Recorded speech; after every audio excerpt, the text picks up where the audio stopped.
Olá, boa tarde. Começa agora a primeira edição do Jornal Câmara Notícia. E na última sessão, o vereador Carlão do PT foi à tribuna para se posicionar contra a reforma da Previdência. Vamos acompanhar. O vereador Carlão do PT destacou que o chamado rombo da Previdência, usado como uma das justificativas para a reforma do INSS, pode ter origem na sonegação de impostos por parte das empresas. A PEC 287 tramita no Congresso Nacional. Só aqui na nossa região metropolitana, nós temos aproximadamente mais de 50 empresas que, somando, elas devem mais de 1 bilhão para o INSS. Inclusive, a empresa de ônibus Campos Elísio. A empresa de ônibus Campos Elísio, a Pirelli, a empresa a Onça, o município de Campinas tem uma dívida imensa com o INSS. Então, se nós queremos fazer uma reforma de verdade, é necessário que a gente comece combatendo a sonegação. A sonegação, ela vai poder mostrar de verdade para a sociedade brasileira, e particularmente aqui para a cidade de Campinas e para a região, que o déficit hoje existente no INSS, em primeiro monte, está na sonegação que as empresas e os clubes de futebol fizeram nos últimos anos com o INSS. Foi fundamental que a Câmara Federal conseguiu aprovar uma CPI para poder investigar qual é a origem desse déficit. No Senado, Paulo Paim, do PT do Rio Grande do Sul, quer abrir a CPI da Previdência, cujo objetivo é investigar a real situação das contas. O senador já afirmou que possui 30 assinaturas para a criação da Comissão Parlamentar de Inquérito. São necessárias 27 assinaturas. Há semanas ele discute o assunto na tribuna de Brasília. Não é o ajuste fiscal que está em jogo. Aqui está sendo pensado um novo modelo de sociedade, com as tinturas totalizantes que acima mencionei, que tem por base a privatização da aposentadoria, beneficiando quem? Os banqueiros. Vimos que a ideia dessa PEC é reduzir o tempo de aposentadoria a seu valor nominal pela imposição de regras draconianas, paga-se e não recebe. Essa economia serve a um planejamento de poder e de sua manutenção pelo poder econômico gerado com as reservas da nova Previdência. Você, minha amiga ou meu amigo, pelo projeto vai se aposentar, pode crer, nunca. E se pegar, é com os vencimentos reduzidos. De Campinas, Carlão do PT apoia a criação da CPI, que pode se tornar uma comissão mista, ou seja, composta tanto por deputados quanto por senadores. A pura e simples palavra, a reforma da Previdência vai melhorar a economia do país, por outro lado, vai fazer os trabalhadores trabalharem mais de 50 anos e não conseguirem se aposentar. Portanto, essa casa tem que se juntar a essa luta, trazer esse debate para que a gente possa enfrentar esse capitalismo com mais segurança. Por sua vez, a Receita Federal anunciou ontem que espera autuar mais de 14 mil contribuintes com declarações irregulares. Com isso, o órgão espera recuperar 143 bilhões de reais. Veja na reportagem da NBR, emissora do governo federal. A Receita Federal espera autuar este ano 14.308 contribuintes com declarações com indícios de irregularidade. As empresas são a maioria dos fiscalizados, no total de 9.500. Os demais, 4.800, são pessoas físicas. Com a fiscalização, a expectativa da Receita é de recuperar mais de 143 bilhões de reais este ano. Em 2016, cerca de 121 bilhões de reais foram resgatados com as autuações contra a sonegação fiscal, evasão e falta de recolhimento de tributos. A opção de sonegar é uma péssima escolha, porque os instrumentos que a Receita Federal tem hoje para identificar quem sonega, num mundo cada vez mais sem fronteiras, em que nós trocamos informações com 103 países, inclusive com alguns paraísos fiscais, acredito que é uma economia que custará muito caro a quem se utilizar da sonegação. Na última sessão, os vereadores Ailton da Farmácia e Gustavo Peta utilizaram a tribuna para falar sobre o Carnaval.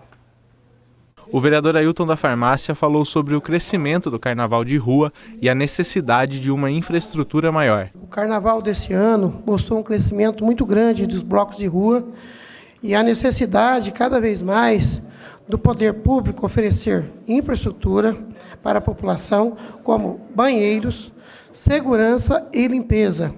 Por que os blocos de rua cresceram?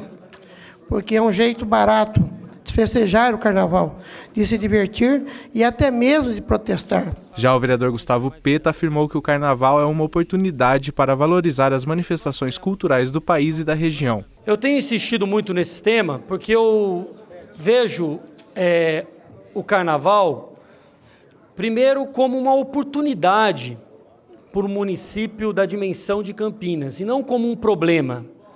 Às vezes eu acho que as autoridades públicas olham uma festa como um carnaval muito mais como um problema de segurança pública do que como uma oportunidade para o município. E é uma oportunidade porque nós podemos, a partir do carnaval, valorizar as manifestações culturais do nosso país, da nossa cidade, da nossa região. Peta citou a cidade de São Paulo, que vê no carnaval de rua a oportunidade de gerar renda e emprego. E também nós devemos ver o carnaval como uma oportunidade de ocupar os espaços públicos com arte, com diversão, com integração, com alegria, algo muito importante para os grandes centros urbanos. Ocupar espaços públicos a partir de intervenções culturais, esportivas. O fato é que os blocos, as escolas seguraram a onda e fizeram um grande carnaval no nosso município. E vereadores da base governista também comentaram sobre este tema. Eu venho nessa tribuna aqui parabenizar o secretário de Cultura, o Ney, por ele ter organizado os grupos, os blocos, que realmente foi vários bairros de Campinas. Inclusive no satélite Íris, o bloco da Rua 3, fizeram o carnaval lá sem violência, sem problema, familiares, e realmente, graças a Deus, que não veio acontecer nada de pior. O vereador Marcos Bernardelli lembrou da crise financeira que o país vive, mas diz que mesmo assim as famílias puderam aproveitar as festas nos clubes por toda a cidade. Percorri vários clubes de nossa cidade e naqueles aos quais não fui pessoalmente, contactei associados e posso afirmar, sem medo do erro, a maneira peculiar como cada clube social de nossa cidade cuidou e tratou do evento carnaval, junto aos seus associados, familiares e convidados. Neste momento delicado pelo qual passamos economicamente, não só o país, o estado e o nosso município, nossos clubes inovaram, inventaram, prestigiaram em muitas nossas pratas da casa, músicos, bandas, e fizeram de tudo para que esta festa popular se desenvolvesse com a maior alegria, simpatia, carinho, por que não dizer, num verdadeiro ambiente familiar. E semana que vem, além das reuniões ordinárias, tem audiência pública. Vamos ver a agenda do Legislativo. Na segunda-feira, às 9h30 da manhã, no plenarinho, a Comissão de Saúde realiza audiência pública para a apresentação da prestação de contas do terceiro quadrimestre de 2016 do Fundo Municipal de Saúde. Às 5 horas tem a primeira parte com o lançamento político da campanha da Fraternidade. O evento vai ser no plenário. Às 6 tem a 9ª reunião ordinária. Na terça-feira, às 2 da tarde, tem no plenarinho a Comissão Especial de Estudos do Ecoturismo, presidida pelo vereador Permínio Monteiro. Às 8 da noite, tem solenidade para a entrega do Diploma de Mérito de Mulher Virtuosa Elizabeth Lins Renault Cordeiro. Na quarta-feira, Dia Internacional da Mulher, às 3 da tarde, o vereador Fernando Mendes realiza no plenário uma cerimônia de comemoração da data. Às 6 da tarde, tem a 10ª reunião ordinária. Na sexta-feira, o Comitê das Bacias do Piracicaba, Capivari e Jundiaí realiza audiência pública no plenário da Câmara às 8h30 da manhã. Às 5 da tarde, tem reunião solene de entrega de Diploma de Honra ao Mérito, presidida pelo vereador Luiz Carlos Rossini. Às 8 da noite, o vereador Luiz Henrique Cirilo promove reunião solene de entrega de Diploma de Mérito Odontológico. Tanto o plenário quanto o plenarinho ficam na rua Engenheiro Roberto Mange, número 66, no bairro da Ponte Preta. Estes eventos vão ser transmitidos ao vivo pela TV Câmara Campinas. Lembrando que os eventos da Câmara estão sujeitos a alterações e cancelamentos. As atualizações são feitas pelo site campinas.sp.leg.br, está aí na sua tela. Agora, emprego, o CEPAT divulgou o calendário de treinamentos para este mês em todas as unidades e ainda hoje dá tempo de se candidatar a uma vaga. São 20 nesta sexta-feira. As vagas são para ajudante de farmácia, analista de recursos humanos, aprendiz de assistente de logística, caseiro, costureira de máquinas, encarregado de supermercado, farmacêutico hospitalar e clínico, jardineiro, mecânico de automóvel, operador de extração de café solúvel, operador de sistema de refrigeração, repositor de mercadorias, trainee de gerente de loja e supermercado, tratorista operador de roçadeira e vendedor de pisos. Para se candidatar às vagas, é preciso que o candidato compareça a uma das unidades do CEPAT com RG, CPF, carteira de trabalho e o número do PIS. A unidade do centro fica na Avenida Campos Sales, número 427, e o atendimento é das 8 da manhã às 6 da tarde. No Ouro Verde, a unidade fica na rua Armando Frederico Reganeschi, número 197, no Jardim Cristina, em frente ao Banco do Brasil. No Campo Grande, o CEPAT fica na rua Manuel Machado Pereira, 902, em frente à Praça da Concórdia.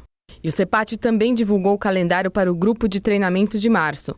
Para participar, é só comparecer em alguma unidade no horário do atendimento do curso. Na próxima semana, o primeiro treinamento é de dinâmica de grupo e testes, e o segundo de elaboração de currículo. No CEPAT do Centro, o serviço opera às segundas e quartas, às 9h30. No Ouro Verde, o atendimento é feito às terças, das 9h30 até às 11h. E no Campo Grande, às quintas-feiras, das 9h às 10h30. E olha, a Prefeitura vai suspender o serviço de telefonia hoje a partir das 4 horas da tarde. Essa interrupção também atinge o telefone 156. A gente entrou em contato com a Prefeitura para saber sobre a questão do agendamento da vacinação da febre amarela, mas não tem nenhum plano de emergência. E a situação deve voltar ao normal só na segunda-feira. Bom, agora vamos falar com o Gabriel, porque agora é a hora do esporte. E eu começo hoje com a mesma pergunta de ontem, só muda o time e o lugar. Gabriel, o que aconteceu com a Ponte Preta no Moisés Lucarelli? Boa tarde. É isso, boa tarde, Gabi, boa tarde a vocês que nos acompanham. Olha, é vexame do Guarani na quarta-feira, é vexame da Ponte Preta na quinta-feira. Ontem, jogando no Moisés Lucarelli contra o Cuiabá, segunda fase da Copa do Brasil, a Ponte deu adeus. Logo aos 19 minutos da primeira etapa, o atacante Luca cobrou com maestria a falta e abriu o placar, 1-0 Ponte.